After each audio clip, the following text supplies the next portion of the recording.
L-għodwa tajba ħbib l-għada tal-logħba Bologna kontra Juventus li ntlagħbet fl-istadju Dallara ta' Bologna fejn l-iskor intemm b'dak ta' 1-1. Liema riżultat ifisser li l-Juventus waqfu 3 telfiet konsekuttivi fil-kampjonat li kienu kontra Lazio, Sassuolo u dik immeritata kontra Napoli. Fuq il-bieraħ nista' ngħid li kienet logħba oħra ta' diżappunt minkejja jiena rajt titjib fil-prestazzjoni. U li qed idejjaqni f'dan kollu huwa li meta l-Juventus jidihom iċ-ċans li jitilgħu fit-tieni post, il-Juventus qatt ma jieħduh. Biha kienet ċans logħba oħra, ċans ieħor mitluf, logħba oħra fost polemiċi arbitrali, sfortunatament mhix ġdid. U ngħid iġri għaddu dawn l-aħħar 6 logħbiet li baqa' mill-kampjonat. Kampjonat li m'għandix għalfejn nagħmel stejjer mhix ġdid fuq dan il-vidjo kien li kien għall-Juventus. Juventus illi l-bieraħ rajna l-inqas xi tip ta' reazzjoni meta daħlu l-plejer żgħażagħ, imma ħa niġu għall-ordni tal-logħba. Logħba li wara 6 minuti Danilo ikkommetta fawl fuq Orsolini li ħoloq polemika sħiħa għax il-monitor tal-VAR tal-ground ma kienx qiegħed jaħdem. Dejna ġiet annunzjata ġifieri qaluha fuq anke l-ispeaker tal-ground. Ovvjament ir-referee ma safrux, intervjenit il-VAR u l-VAR ikkonċediet il-penalti li minnu l-espert tal-Juventus Orsolini fetaħ l-iskor. L-istess storja jiena nitkellem kif dejjem tqul ju, irrepetit ruħha ftit tal-minuti wara meta Milik ġie mwaqqa u qatt ma kienet ċarissima bejn il-kaxxa l-kbira jew inkella barra, ma kienx daqshekk 100% ċar li minnu għarek Milik urjena li l-kapaċitajiet tal-balet tiegħu mhumiex effettivi għal penalties. Ma nafx ippruva xi imita xi kangaru għax kważi f'40 sena li għandi jiena qatt ma rajt penalti redikolu daqskemm ta' għarek Milik il-biera u ma nagħtix tort lid-diriġenza Juventina li jaħsbuha darba darbtejn qabel jagħmlu t-trasferimenti ma' Juventus wieħed permanenti. Biss però li jurid inti juru. Ġab id-draw minn fit-tieni taqsima fil-61 minuta minn assist bellezza tal-In Junior u għall-inqas ġabu draw. Kien hemm logħba li setet tmur kull naħa imma xorta jiena ma jien kuntent totalment xejn. Juventus li issa baqgħu t-tielet post kif qed b'60 punt. Logħba li rid ngħid ukoll li bdiet fost polemika oħra interna tal-Juventus illi Di Maria li għandu x'inġeri żgħira meta sar jaf li mhux se jibda titolari laqqas marmattejn ukoll rajt xnijat li Di Maria mhux qed iħossu kuntent hemm mhux għax ma derix l-ambjent ta' Turin imma bir-rendiment fqir tal-Juventus li ma ntehx tort. Polemika oħra li qamet qabel il-logħba li kienet li il-persuna li josib l-arja sportiva ta' Juventus preżentament Calvo qal li ovvjament Allegri ħajqa hemm, sa jew forsi qala biex jagħti ftit in-nervożiżmu li hemm għax ġa ma jistax tiġġudika minnhom imma rridu nistennew tal-inqas l-4 ta' Ġunju li ġej, jiġifieri l-jum li fih jintemm dan l-imbiera kampjonat. Xumbat wara tittoħroġ il-penalità ġdida l-ixxu tal-UEFA tas-Sur Ċeferin. Mela, ħaniġi ftit għal Paġelli għax kważi jaqtawlek nifsek tara dawn l-affarijiet. X'esni seba' kienna la kienu f'ċertu okkażjonijiet għax li kieku hekk morna minn taħt żgur. Kwadrado laqqu 6.5 rajt prestazzjoni tajba. Kwadrado li anke wara l-logħba qal li qed ikun hemm wisq danni arbitrali kontra l-Juventus. Jien qed ngħid x'qal m'iniex ngħid minnu jew le mhux l-iskop ta' dan il-video blog. Gatti li l-bieraħ ma ġobni xejn, 5.5, l-istess għall-kapten Danilo Dakar, 5 li kommetta il-penalti, jekk issaqsu l-opinjoni personali tiegħi jiena naħseb li kien. Alexandro illi ħaqqu 5.5, jiġifieri kif qed nindika d-diviża l-bieraħ xejn ma kienet sewwa, forsi għax qalbu bl-4-3-3 u s-soltu labu b-3-5-2, ma nafx. Faġġioli li kellu okkażjoni jekk mhux waħda tnejn ta' gowl, ma nafx ipprova jagħmel flok qabad uskurja ipprova joqgħod isebbaħ l-azzjoni biex jitfal ballun fix-xibka ma ħaqqux iktar minn 5. U Sawle li tilef għalija l-gowl tar-rebħa li sostitwixxa Faġġioli ma ħaqqux iktar minn Faġġioli għax Sawle xorta nagħtih 5. Locatelli intih 6, jiena neqpanejt li dak player huwa mill-aħjar players f'dan l-istaġun tal-ups and downs, sostitwejt mill-iskars Paredes li qqas ħantem vota x'kien biss lejn l-aħħar. Rabio ħaqqu 6 għalaq ħafna minn nofs il-ground u hemm għajdut li Rabio forma lil Juventus iktar kmini dil-ġimgħa li huwa imma dawn huma biss xnijat ma ċċettax l-offerta ġdida tal-Juventus li jfisser li se jitlaq. Chiesa minn wara l-inġeri mitluf 5.5, sostitwit minn Miretti illi ma mellux iktar għajb għandek 5.5. Il-Milik ħankun ħanin miegħu għal gol ta' Dru għandek 6 flok għandek 5.5. Kostic illi fix mix-xahar ta' April il hawn intilef 5, sostitwit minn Ulling Junior illi jidher wara l-inġeri li kellu ġej lura f'postu u ħaqqu 6.5. Vlahovic mhux ħandek vot u Allegri mhux ħanti iktar minn 5.5. Jiena li kelli ngħid dwar il-logħba kontra Bologna għedtu, il-logħba li jmissija il-Bambini Rejt nhar l-Erbgħa fis-6 ta' filgħaxija ġol-Allianz Stadium ta' Turin kontra Lecce. Sa dan it-tant nagħtikom il-festa tajba jew meta joħroġ dal-programm nittama li kellkom festa tajba ta' mistrieħ. Forza Juve u fejn alla fina kif dejjem nalaqien. Saħħiet kbir.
Merbħa l-programm minn daqs spajta tal-Kamra Sportiva, jien illum ħankun qed ngħidilkom kemmtejn dwar l-analiżi tal-logħba li kellna l-bieraħ kontra Tottenham Hotspur.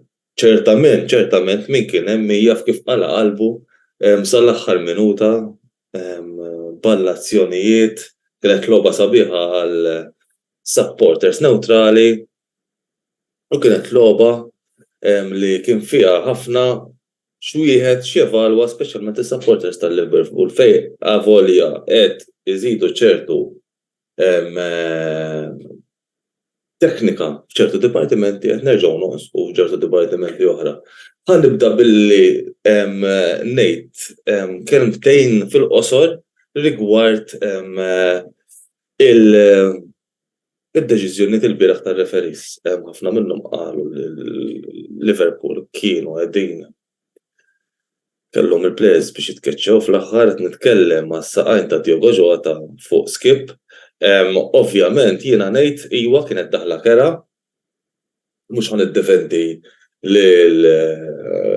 l-azzjoni li kemm dak il-ħin tal-Liverpool hija kienet ħaġa ċara, però skip li kieku m'għamilx il-fawl fuq Diaz aw tkeċċa meta kellu jitkeċċa fuq il-fawl li kellu Diaz, ma kienx jaqla ġifieri l-bieraħ id-deċiżjoni mhux biss ġew favur il-Liverpool, però ġew ukoll favur Tottenham Hotspurs. Il-bieraħ il-Liverpool bdew mal-ewwel fil-qas minn 20 minuta skwiegħu 3 goals, rajna rġajna lil Lucho Diaz, Luis Diaz, reġa' daħal u kien wieħed mill-scorers. Rajna l-penalty fej ta' Salah d-darba rnexxielu jiskujjaħ fej kulħadd jaf li l-aħħar żewġ penalties ta' Salah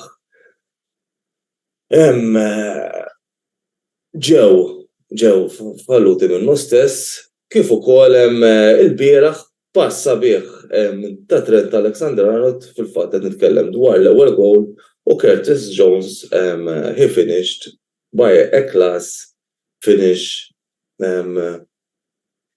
qudiem il-goaler Foster ta' Tottenham Hotspurs. Il-bieraħ il-Tottenham Hotspurs kienu ma' Hugo Lloris, kienu mingħajr Hugo Lloris għax weġġa' kontra Newcastle fit-telfa li kellhom ta' 6-1 u nistgħu ngħidu wkoll għalkemm ħassew in-nuqqas ta' Lloris, xorta waħda Lloris ma kienx għaddej minn xi forma tajba. Jien jiddispjaċini ħafna għal sħab li jżommu Tottenham dan l-istaġun li kieku għamlu aktar moħħhom hemm u ma ġlux fid-deċiżjonijiet fejn jidħlu coaching staff u dawn l-affarijiet u ma neħħewx il dak kolli u l-blaġna kollha, Tottenham Hotspurs huwa wieħed minn dawk il-klabs li neħħa il-coaches bla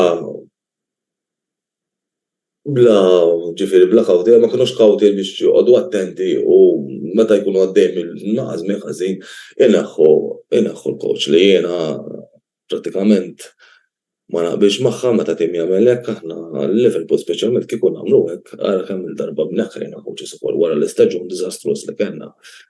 Mill-logħba tal-bieraħ jiena overall nista' ngħid li bdejna tajjeb ħafna, però mbagħad issa tim tal-Liverpool kien negliġenti ħafna mill-azzjonijiet tiegħu u dawn l-affarijiet m'għandux isiru. Malkemm nerġa' ngħid kuntent bir-rebħa tal-Liverpool, kien hemm deċiżjonijiet jiena tar-referees, alright, imma nista' ngħid li d-deċiżjonijiet tar-referees kienu on both sides, jiġifieri ma tgħidx gwadanja wieħed jew ieħor, it-Tottenham kienu naqsxejn aktar unlucky, jiġifieri għax ukoll kellhom żewġ lasti, kien hemm insemma 3 lasti, ma jiena nsemmi żewġ lasti għax waħda mill-lasti li kellhom ovvjament kienet offside. Son tagħna battikata tajba, żewġ timijiet għalija Liverpool fl-opinjoni tiegħi li għandhom l-aqwa forward lines fil-Premier League, meta semmi Liverpool għalija jiena ngħid li ma nafx jaqblux miegħi supporters avversarji u ma nafx nixtieq il-feedback tagħhom, jiena għalija Liverpool kienu għandhom 6 players tajbin fuq quddiem, meta tinsemmi 6 players tajbin fuq quddiem huma Cody Gakpo li qed naraw il-Cody Gakpo jaħdem ħafna u l-bieraħ fil-fatt il-Liverpool waqgħu lura.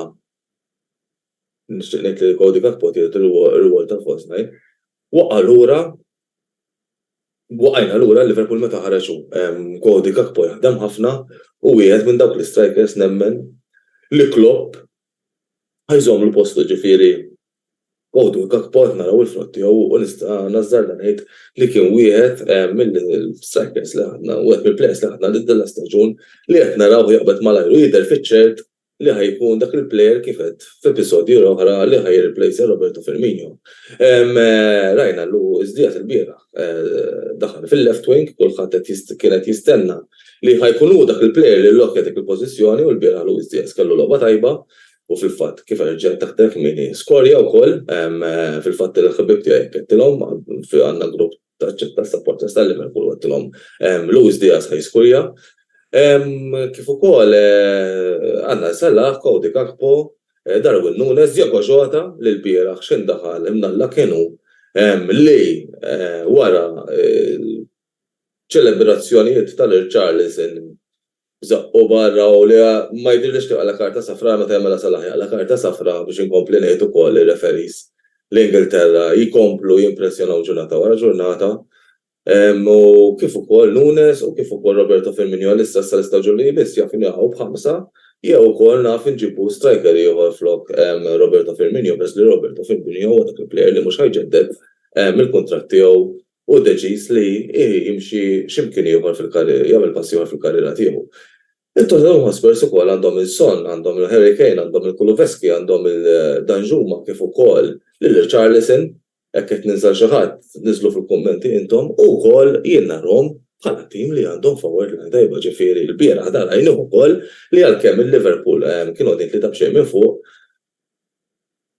Il-bqija tal-logħba sa fl-aħħar ftit minuti ġabulna draw għalkemm mbagħad il-Liverpool tellaw azzjoni u Diogo Jota bi klassi u b'composure tajba ġab il-3 punti xorta waħda għat-tim tal-Liverpool. Nitkellem fuq deċiżjoni tal-referees l-Ingilterra jiena ħankun onest. Naħseb ħafna supporters ta' temijiet oħra jaqblu ir-referees mhumiex konsistenti u hemm problemi kbar. Il-fatt il-bieraħ Jurgen Klopp ammetta wkoll l-iżbalja li għamel żball ma jiċċelebra wkoll quddiem il-linesman, però nqalaw xi problemi wara li meta terni taħt il-karta s-safra Klopp qal u jiena nagħmlu lil Klopp għax mhux Klopp mhux wieħed minn dawk il-coaches li ħajqgħod jikdeb u jparla fil-vojt għalkemm ma vers timijiet ta' avversarji oħra jaħsbu l-istess li Tierney qallu xi ħaġa. Kien hemm il-Konfederazzjoni tar-Referees tal-Ingilterra u qalu li għandhom sistema biex jkunu jafu ntqal xi ħaġa jew le u qalu jixħdu li qal Klopp. Jiena għalija xorta waħda għandha ssir investigazzjoni għax dak kombinazzjoni kull darba li Portolini ikun qiegħed hemmhekk jirrefri għall-logħba tal-Liverpool dejjem jinqala xi ħaġa u dak Klopp qal ma jistax ikun aħna nibqgħu sejrin hekk li dan għandna xi ħaġa bil-forsi ħaġa ħażina miegħu. Ir-refereeing sfortunatament żewġ leagues kbar tal-Ewropa kemm tal-Ingilterra u kemm tas-Serja meta tibda tara daw kemm jaqilgħu ta' 90 minuta ġifieri kull logħba, l-Ingilterra jaqilgħu 1900 sterlina u l-Italja jaqilgħu lek ir-referees karta kull logħba 3500. U nippretendix li dawn l-iżbalji mhux ċertu deċiżjoni isiru. Issa tgħidi li Diogo Jota kellu jitkeċċa l-bieraħ iewa kellu jitkeċċa, però kif ukoll Skip kellu jitkeċċa f'aktar azzjoni taktar kmieni kontra Luis Diaz. Ġifieri ir-refereeing l-Ingilterra għadu ħafna lura bħalma għadu ċertu lura f'ċertu leagues, però ma nippretendix li jitħallsu dawk il-flus li hija jitħallsu aktar minn professjoni ta' ċertu jobs jiġu jagħmlu dawn l-affarijiet. Ġifieri jiena għalija kieku il-Portolini laqqas biss inħallih jirrefja darb'oħra logħba tal-Liverpool. Dejjem xi ħaġa. U da ġifieri issa qed jgħidu wkoll hemm fuq Twitter li hemm ċans li jaqla xi ben Jurgen Klopp li ġifieri għall-aħħar tal-istaġun jaf ittina daqqa. Okej, m'għandniex ċans għall-ewwel erba' kulħadd jaf min huma ħajkunu City, Arsenal, United u Newcastle jew kellha Arsenal City. Newcastle u United ġifieri skont kif jispiċċa l-lig. Imma xorta waħda dawn l-affarijiet ma jistax jibqgħu jsiru. Jiena hekk tgħidtu li x-ċans hemm Liverpool li jispiċċaw dal-istaġun hemm ċans kbir li jekk jibqgħu jirbħu l-logħob kollha iwa nemmen li jispiċċaw il-ħames post, però bħalma qal Jurgen Klopp fourth place definitely not. Ġifieri sfortunatament is-supporters tal-Liverpool ħossuha mhux għax ma ħadniex tazza dal-istaġun, okej forsi ħadna dik it-tazza ta' Charity Shield fil-bidu, però li mhux ħanidħlu Champions League ġifieri dik tkun daqqa kbira għalina s-supporters tal-Liverpool għalkemm għax aħna nħobbuha ħafna din il-kompetizzjoni. Llum backdrop differenti u warajja qed naraw iċ-ċelebrazzjoni ta' Diogo Jota fin-95th minute meta ħassar il-ferħ kollu ta' Richarlison the Pigeon. Affarijiet oħra li nixtieq ngħid. Il-Liverpool għalkemm għamlu di il-sistema ġdida, il-formazzjoni ġdida ta' hybrid meta il-Liverpool jkom il-possess jitla' Trent Alexander-Arnold. Fin-nofs qed naraw li fuq wara qed naqilgħu aktar goals minn forsi kemm konna naqilgħu qabel hekk, forsi Trent Alexander-Arnold qed narawh tajjeb ħafna f'dik il-pożizzjoni, xorta waħda għandna problemi fuq wara. Okay, Konate u Virgil van Dijk. Robertson magħhom u diffiċli ħafna li jkollhom naqa' difiża aktar soda u di rajnija il-bieraħ. X'jista' jiġri l-istaġun li ġej? Forsi minflok nixtru 3 midfielders, nixtru 2 midfielders, naraw Trent Alexander-Arnold fin-nofs li jiena naqbel magħha. U hemm xnijat qawwija li hemm ċans inġibu l-Conor Bradley li kien on loan at Bolton Wanderers li ħal Player of the Season u forsi jista' jiġi u bħala right back flok Trent Alexander-Arnold u Trent Alexander-Arnold jitla' aktar quddiem, però għadu kmieni wisq biex wieħed ikun jaf x'formazzjoni ħajkollna l-istaġun li jmiss għat-tim tal-Liverpool. Ġifieri issa naraw naqax ħajjiġri għat-tim tal-Liverpool l-istaġun li jmiss. Ġifieri dawn huma kollha xnijat strong rumors bħalissa li Conor Bradley jaf jieħu l-pożizzjoni ta' right back u Trent Alexander-Arnold jitla' fil-midfield. Għedtilkom il-programm illum mimli daqs bajda allura jieħani qafaw u ħallikom għal pawża qasira ta' reklami u ħajkonna flimkien warajja l-Endru Zarb fejn ħajati ir-reazzjoni tiegħu tal-Grand Prix tal-Azerbajġan. Grazzi ħafna lilkom is-segwaċi tal-Kamra Sportiva u kif dejjem ngħidilkom you'll never walk alone u għal-darba narakom għad-darba li jmiss fejn ħankun qed nidħol live nhar l-erba' li ġej. Grazzi ħafna.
Għall-pjazza, il-ħanut il-ġdid fil-pjazza ta' Birzebbuġa fejn għandu tista' ssib ikel tajjeb bi prezzijiet raġonevoli.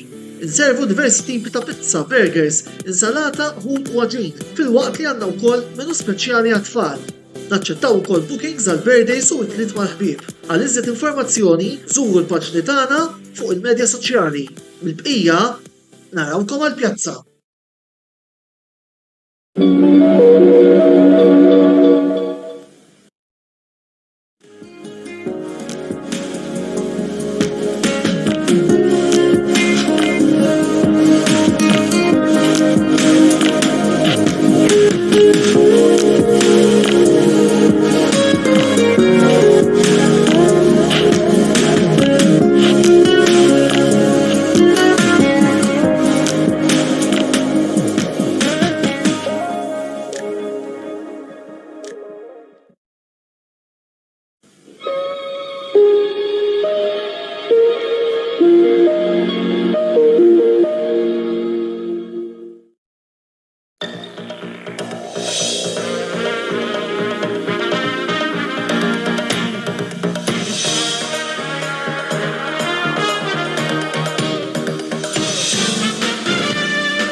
ħbieb il-lejl it-tajjeb u nsellmilkom għar-reazzjoni tat-telli li kellna l-bieraħ ġewwa l-Baku, l-Azerbajġan, fejn rajna r-Red Bull jiksbu ir-rebħa tagħhom ta' dan l-istaġun wara 4 tliela, komplew ir-rekord tagħhom s'issa ta' 100%.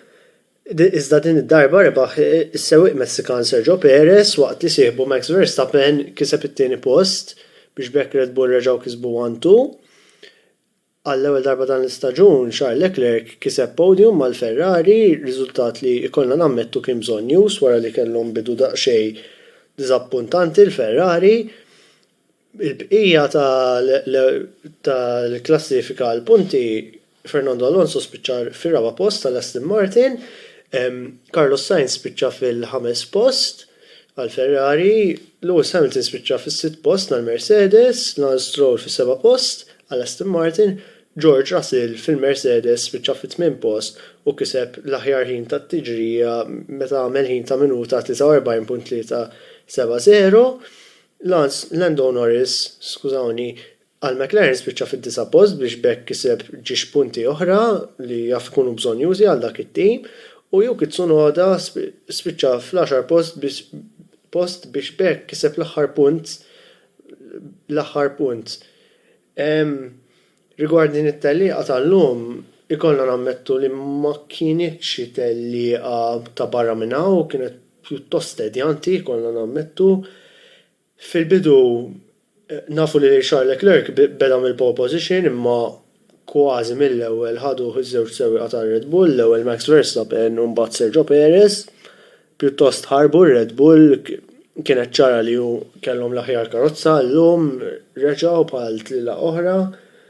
U mbagħad rajna Nick De Vries jolqot ftit il-ħajt u spiċċa farrak kellu sara fis-suspension u kellu jieqaf fuq it-trakka biex bekk ħarġet safety car fejn wara li kien daħal biex jagħmel il-pit stop tiegħu Max Verstappen spiċċa mar minn taħt u Sergio Perez ħa vantaġġ biex wara li daħal u irnexxielu joħroġ quddiem Max Verstappen li tajjeb ngħidu wkoll wara dik is-safety car ħar spiċċa wara Charles Leclerc ukoll iżda dik is-safety car kmieni fissret li kważi kulħadd li beda fuq medium tires kien ġa qaleb għal hard tires u kulħadd baqa' sal-aħħar bihom kważi minn barra li George Russell biddel fl-aħħar parti żgħira tat-tellieqa għal set ta' soft tires biex ikun jista' jikseb l-aħjar ħin tat-tiġrija imma l-bqija kienet once li mbagħad safety car daħlet Max Verstappen mill-ewwel qabeż il-Leclerc prattikament kienet inevitabbli u spiċċa t-tieni mbagħad Perez kien komdu ħafna fuq quddiem, jiġifieri żamm ir-ritmu anzi qata' ftit il-Verstappen isu qatt fit-tieni post, Leclerc pjuttost komdu u kważi kulħadd kien komdu fejn kien. Hamilton ipprova jitfa' ftit pressjoni fuq Carlos Sainz biex forsi jikseb il-5 post, imma anzi biex ngħidu kollox wara safety car restart George Russell kellu restart relattivament diżastruża u spiċċa telef pożizzjonijiet ma' Lance Stroll u ma' Hamilton.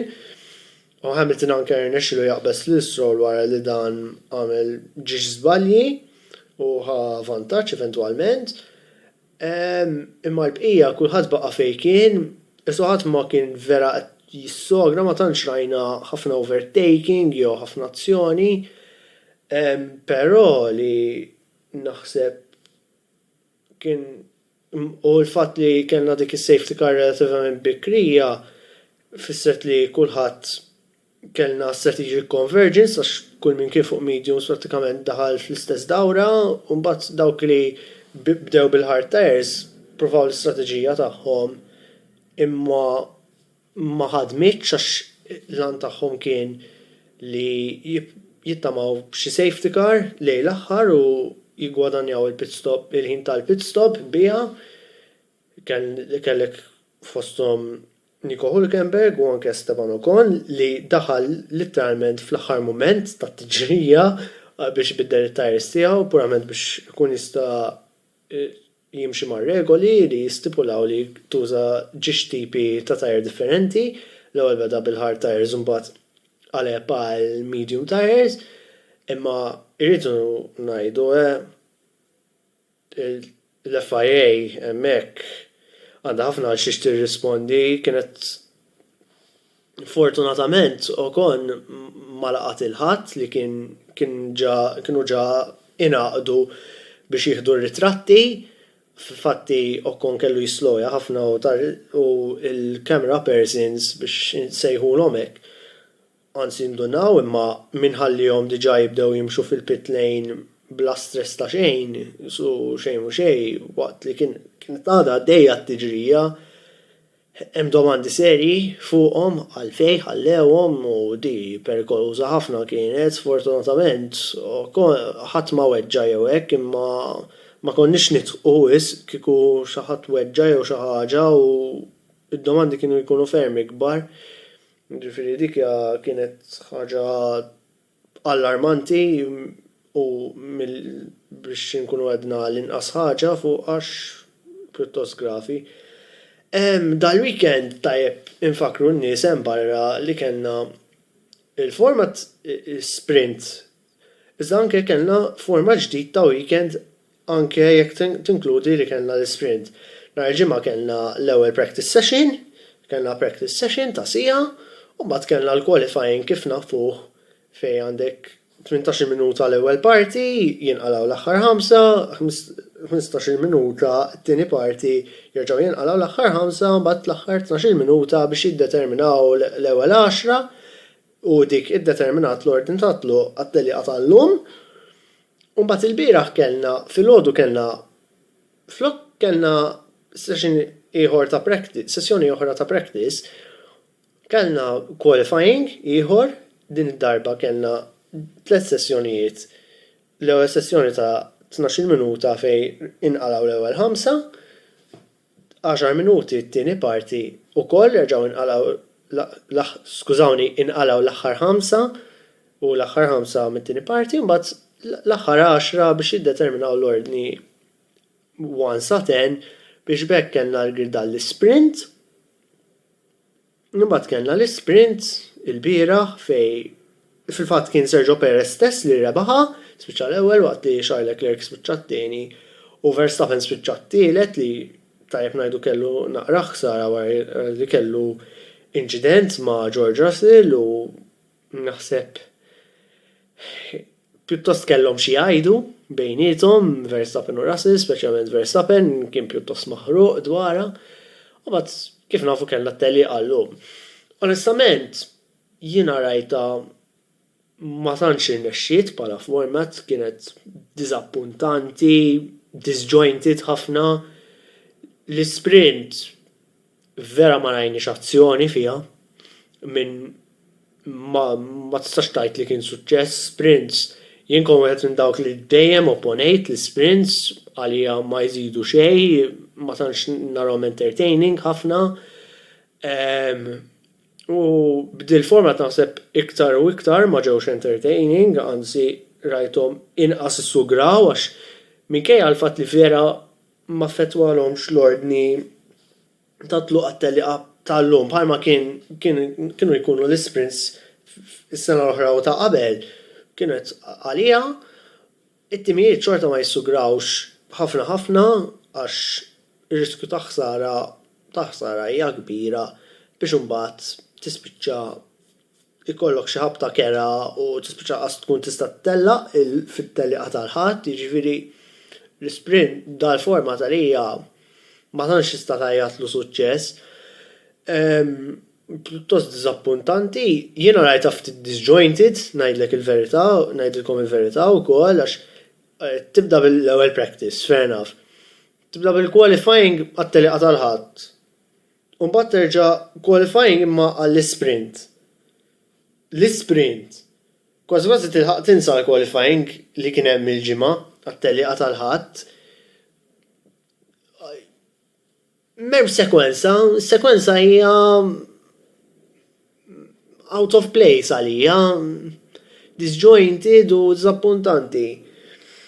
Jiena għalija, issa jiena forsi tajdu għaw min jafni għajt dejjem opponejthom l-sprints, jiena hija iva nibqa' nsostni li nopponihom il-weekend kif nafu 3 practice sessions qualifying u telliqa tibqa l-aħjar weekend format għalija għandek build-up gradwali għat-telliqa u l-ewwel qualifying u mbagħad għat-telliqa nfisha, il-build-up u s-sekwenza hija tajba, kol naħseb il-fatt li għandek il-qualifying għat-telliqa tal-ħadd nhar ta' ġimgħa hija inkonvenjenza għal min forsi jaħdem u DNC ma nafx xjaraw il-Formula 1 għalija mhix idea tajba li jkollok qualifying pereżempju dal-weekend kienet fit-tisa ta' wara nofsinhar għalina għall-Maltin.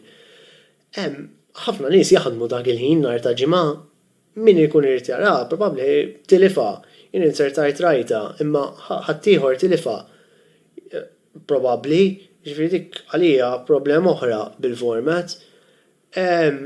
Vera li b'dal-format kellek iktar sessions li swew għal xi ħaġa imma għalija is-sequencing kifet ma kienx tajjeb, kien disjointed ħafna, kultant iktar toħloq konfużjoni u ċerta qas interess, ma hija l-sprint ma kienx xi entertaining anyway, ftit li xejn attakkaw bli ma kien iċċan predictable għalija, ma konx sorpriż li kienet relativament tedjanti u bla azzjoni. It-telliqa tal-lum erġajna, ma tantx kellna azzjoni, iżda Baku hija naqra trakka fejn ikollna ħafna azzjoni u tkun relativament entertaining jew verament ma jkollna xejn u ħafna drabi Baku m'hemmx triq ta' nofs fiha hija street circuits għal min forsi mhux daqshekk familjari. Allura hija waħda minn dawk it-tlielaq Baku biex imma insomma naħseb qed dak li kelli ngħid dwar l-sprint weekend format ġdid li kellna, issa nduru fuq il-klassifika fil-kampjonat tas-sewwieqa Max Verstappen jibqa' fil-vantaġġ għandu 93 punt, Sergio Perez jinsab fit-tieni post għala ftit id-distakk u issa għandu 87 punt, jinsab bis 6 punti wara Verstappen. Fit-tielet post għandna lil Fernando Alonso b'60 punt. Fir-raba post għandna lil Lewis Hamilton b'48 waqt li fil-Mercedes, waqt li fil-ħames post għandna lil Carlos Sainz b'34 punt. Waqt li fil-kampjonat tal-kostrutturi Red Bull jinsabu fil-vantaġġ konsiderevoli ta' 93 punt fuq Aston Martin, Red Bull skurjaw 180 punt, Aston Martin 87, Mercedes jinsabu fil-tielet post 76, naħseb għall-lum il-Mercedes kellhom telliqa ta' xejn disappuntanti, ma tantx kellhom karozza tajba jkollna ngħidu, iżda b'xi mod ħadu 6 post u 8 post, ħadu more or less li setgħu minnha, ma tantx hemm il-karozza tajba. Imbagħad fil-kampjonat tal-kostrutturi għandek Ferrari bi 62 punt, imbagħad McLaren jinsabu b'14 punt, ħadu ġiex punti validissimi llum grazzi għal Lando Norris.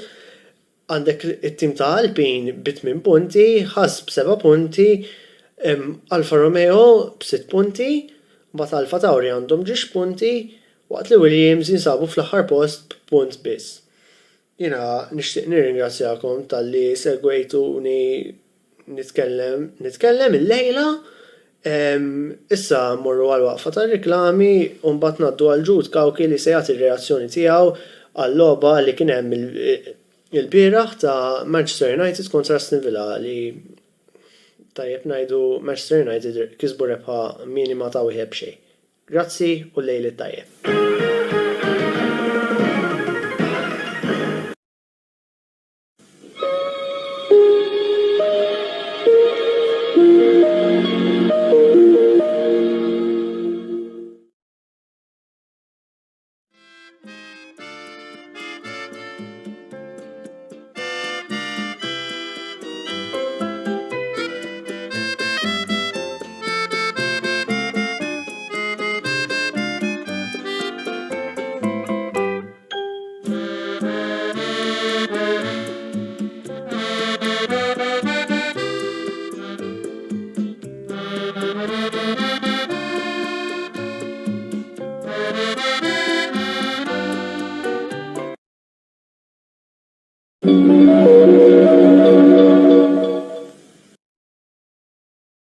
Għal-pjazza, il-ħanut il-ġdid fil-pjazza ta' Birza Buġa, fejn għandu tista' ssib ikel tajjeb bi prezzijiet raġonevoli.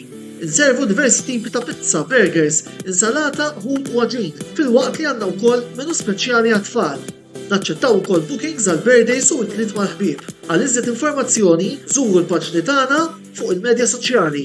Mill-bqija, narawkom għall-pjazza.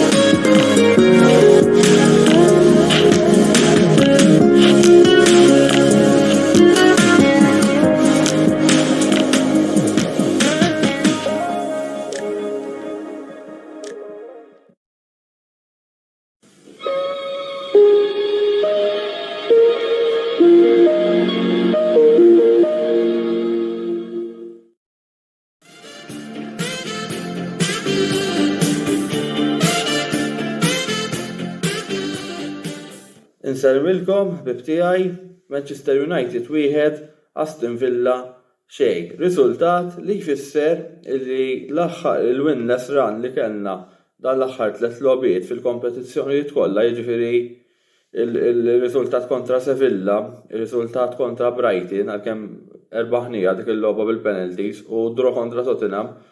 Issa dik il-winless run spiċċat u erbaħna l-partita kontra Aston Villa.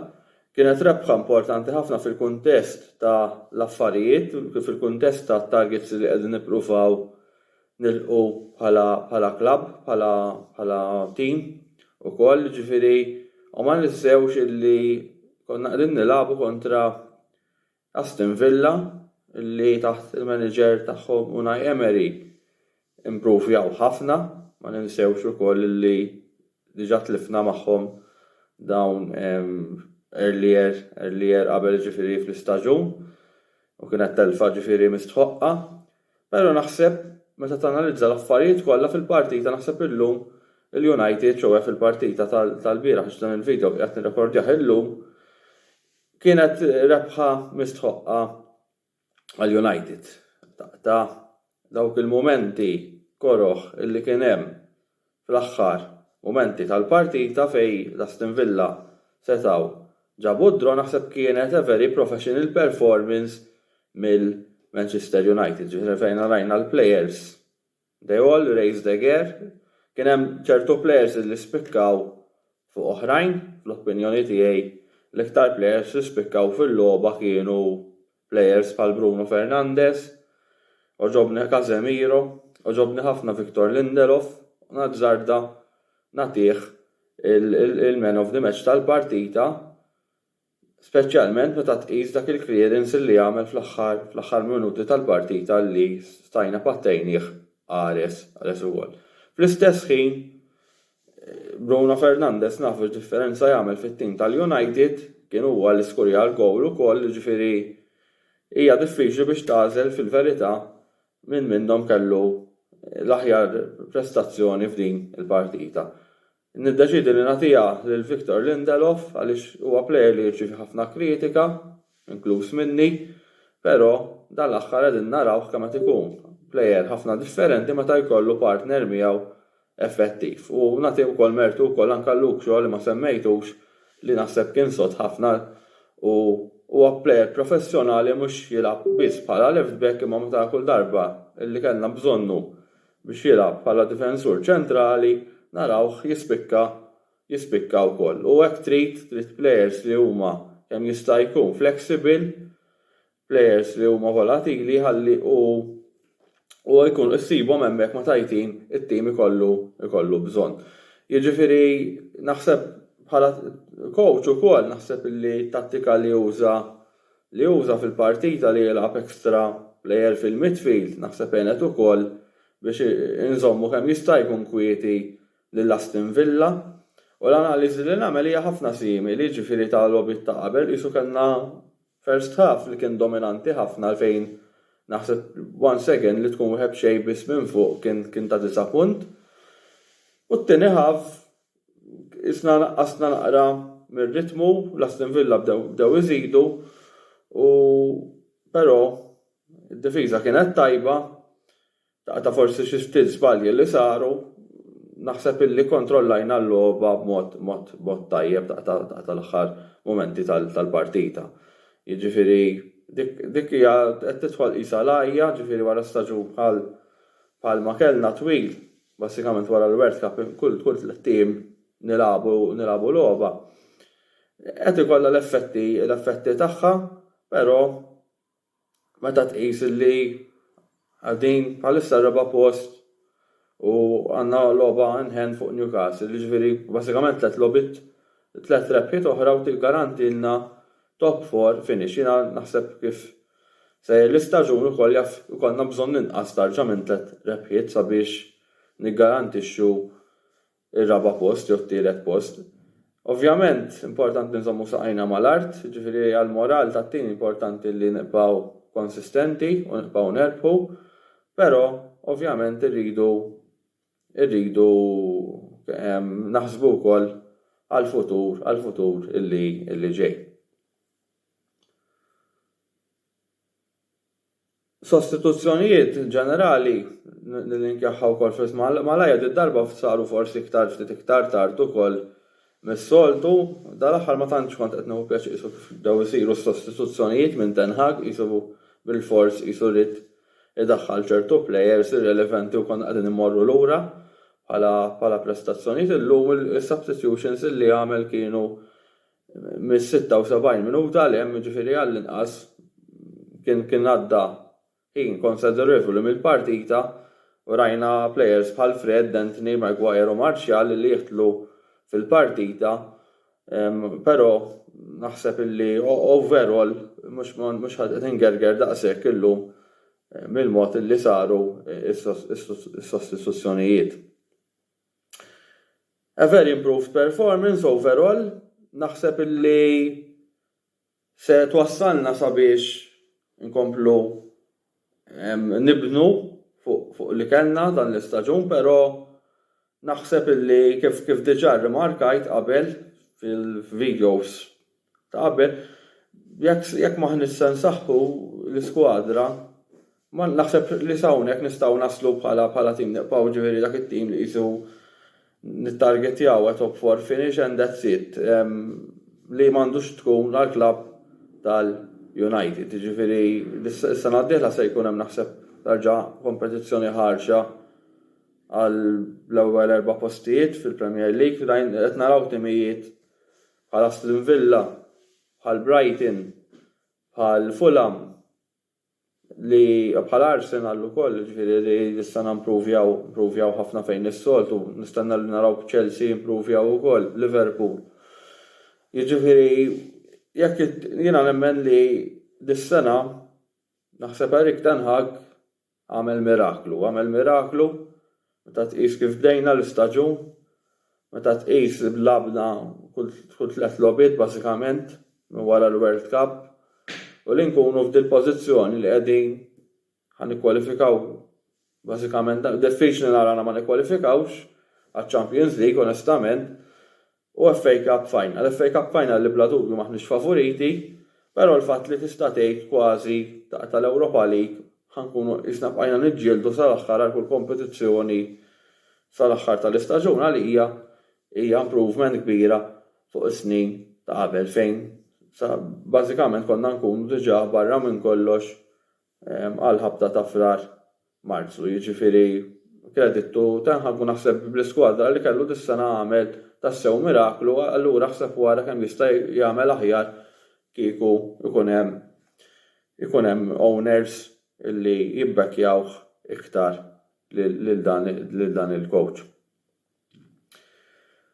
Nemmen ukoll irridu nkunu iktar clinical in front of goal, ġifieri stajna pattejni Ares fil-logħba kontra kif pattejni Ares kontra Tottenham, kif pattejni Ares kontra Sevilla, sfortunatament, u kif pattejni xi kultant Ares f'logħbiet oħra fejn l-logħba ma nagħlquwiex Għandna bżonn nkunu aktar clinical in front of goal, ma nistgħux nibqgħu niddependu żejjed fuq Marcus Rashford illi meta ma jkunx informa u clinical form u jisum il-goals ma jiġux. Jiġifieri naħseb li bla dubju tragward importanti għas-sena d-dieħla għandu jkun striker li nemmen jista' jkun Harry Kane. Però dak naraw issa ovvjament skont it-targets, jekk nilqux it-targets kollha li għandna, skont is-sitwazzjoni tal-owners u ovvjament skont Harry Kane ix-xewqa tiegħu x'inhi wkoll. Ħanalaq dan il-video milli nirringrazzjakom tal-li segwejtuh, ejja nkomplu għaddejjin kif għaddejjin bħalissa, il-logħba li ġejja hija kontra Brighton away li ħatkun logħba diffiċli ħafna, però jista' jkun twassalna wkoll kompli twassalna biex nilqu t-targets tagħna. Nagħlaq dan il-video billi nagħti il-linja lill-editur tal-Kamra Sportiva Sur Antonello Abela li se jkun qed ikellimna dwar ir-rebħa li t-tim tiegħu Inter kellhom kontra Lazio, rebħa bl-iskor ta' 3-1. Grazzi lil kulħadd.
Mela, wara dik il-maratona ta' videos, issa nidħol live, skużawni jekk forsi naqra maħnuq, imma l-bieraħ 3 sigħat kontinwi ta' karaoke jagħmlu l-effett tagħhom ukoll, għax il-ħajja mhijiex biss sports football ukoll, imma insomma.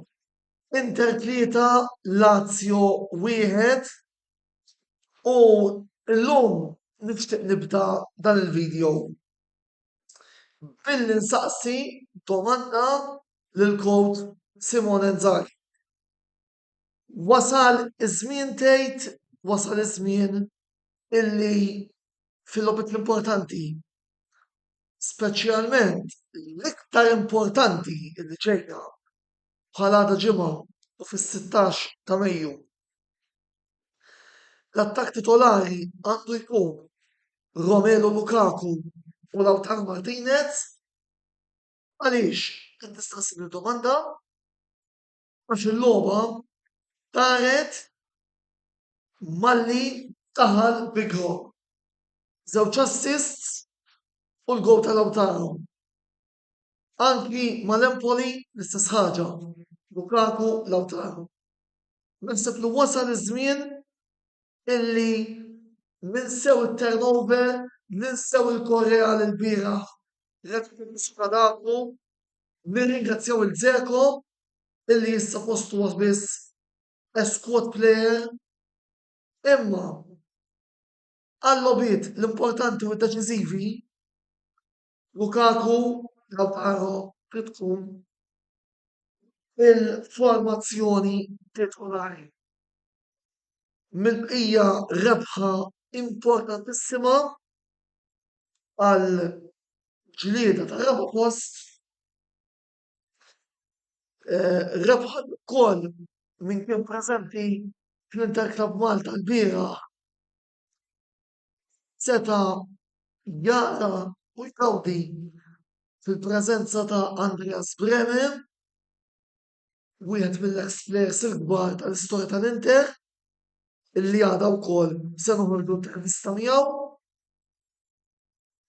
Brema qabel il-logħba fil-konferenza stampa li għamel għalilna l-Inter se tirbaħ 3-1. U kellha raġun. Ikun għabnija ma hija bed konna nħidu x'assew kieku. Biss qabel il-gowl diversi żbalji sotto porta. Mingħajr ma ninsew l-iżbalji li għamel Klerbi, affarijiet li jiġru ħannu perfett fl-azzjoni tal-gowl tas-soltu Felipe Anderson. Li kontrina dejjem irid isib ix-xibka, m'hemmx tagħmel. Mill-bqija irid inżid ukoll il-gol ta' Gosens kien gol sabiħ, ħassra li weġġa' awguri ta' fejqal ta' malajr il-Robin.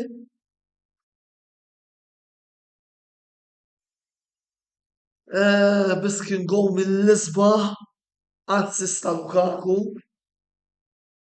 U bil-fatt tara l-Glenn Karwana li qed jaqbel miegħi, anzi Glenn marru minn Conte, li fil-fatt veru qatt bis-saħħa ta' l-aħwa xina li nqishom bħala aħwa wasal il-kampjonat.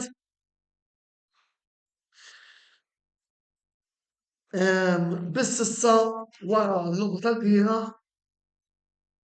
ta' sitna trid tmur fuq logħba oħra importanti li għandna l-erba' mal-Verona. Gol Bentegodi, Verona li qed jiġġieldu biex ma jaqgħux u nkunu mhux se jħallulna l-ikka. Ara mal-Verona nibdih il-Dzeko, nerġa' nagħti ċans ieħor lil dak il-katafru ta' Korrea, neżiġi li jibda żlar u nagħti ċans ieħor lil Bellanova biex inserraħ ftit. Għax huma daw il-logħbiet li tista' tagħmel it-turnover. Imma ejja nħallu f'idejn Inzaghi u naraw bis-se joħroġ. Biss nerġa' ntenni Lukaku, Lautaro. Logħbiet importanti m'hemmx insett fejn tmur. Jiena nista' ħnaqfaw, grazzi tmur lill-sponsors tagħna li huma Barberu, għall-Pjazza u Your Beauty Essence. Inġikom biex nużaw is-servizzi tagħhom għakken direttament huma ttejbu lill-ġufieri sportiva. Minn hawn ftit ieħor ukoll dan il-video se jkun fuq l-istazzjon uffiċjali tagħna ta' YouTube kif entuna nitilgħu 5,000 follow fuq Facebook. Ejju ħalli issa ntellgħu naqra follows fuq YouTube ukoll. L-appuntament tagħna magħkom se jkun żgur ma' Marco Malcopajt l-erba' li ġej għal ħabta ta' 11:15. Nispera li nkun ħadd irkuprajt il-vuċi sabiħna biex anke nidħol ngħid fuq l-Inter. Mek niktbilkom xi ħaġa u toħroġ il-ħamis filgħodu. Mill-bqija grazzi anke lill-YouTubers kollha l-oħra illi ikkoperaw ma' talbiet li għamiltilhom biex iżommu kemm jistgħu fil-qasir x'illum kellna program fejn kważi missejna s-sija u sakemm nerġgħu niltaqgħu l-erba' li ġej ħudu ħsieb, anzi għada titla' l-intervista li għamilt il-Breme nhar il-ġimgħa u l-erba' miksu. Il-lejl it-tajjeb, ħudu ħsieb u sempre Forza Inter. Ciao.